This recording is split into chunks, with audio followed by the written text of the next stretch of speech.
கர்த்தருடைய பரிசுத்த நாமத்திற்கு ஸ்தோத்திரம். இன்றைய வேதாகம பகுதி 1 பேதுரு அதிகாரம் 3 வசனம் 8. மேலும் நீங்கள் எல்லோரும் ஒருமனப்பட்டவர்களும் இரக்கமுள்ளவர்களும் சகோதர சிநேகம் உள்ளவர்களும் மன உருக்கமுள்ளவர்களும் இணக்கமுள்ளவர்களுமாயிருந்து. இன்று நாளின் தேவ செய்தியின் தலைப்பு மனித தன்மையோடு இருத்தல்.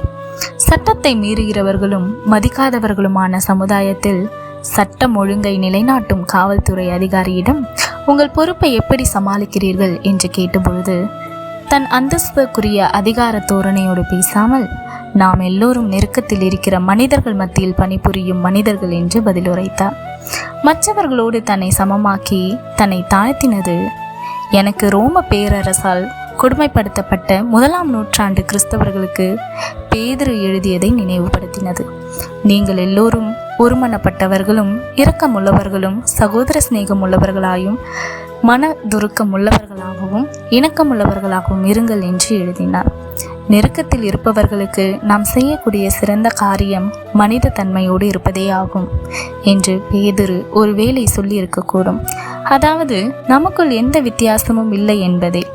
நமக்கு உதவும் பொருட்டு குமாரனை பிதா ஒரு மனிதனாக பூமிக்கு அனுப்பின பொழுது செய்தது இதுதானோ என்று பிலிப்பியர் 2:7 நாம் காண்கிறோம்.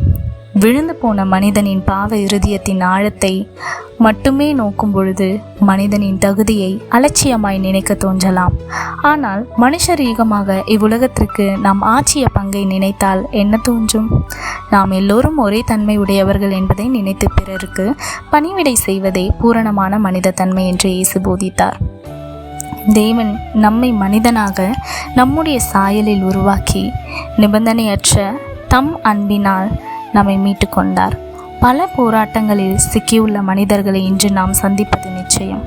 நெருக்கங்களில் இருப்பவர்களோடு நாமும் அவர்களைப் போலே போன்றவர்களே என்கிற எண்ணத்தோடு அவர்களிடம் மனித நேயத்தை காட்டுவோம் என்றால் நாம் மாபெரும் வித்தியாசத்தை உண்டாக்குவோம் என்பதை சிந்தியுங்கள். தேவனை அறிவதற்கும் நம்மை நாமே அறிந்து கொள்வதற்கும் கிடைக்கும் பலன்தான் தாழ்மை. ஆண்டவர் உங்களோடு இருந்து உங்களை ஆசீர்வதித்து வழிநடத்துவாராக. ஆமென்.